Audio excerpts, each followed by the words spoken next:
Start by making backstitch.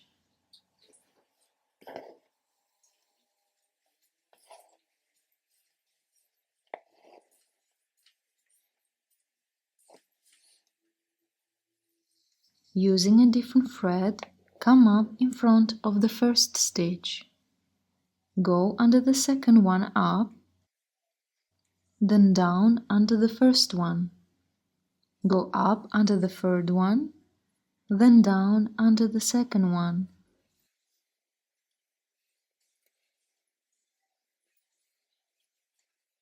And so forth.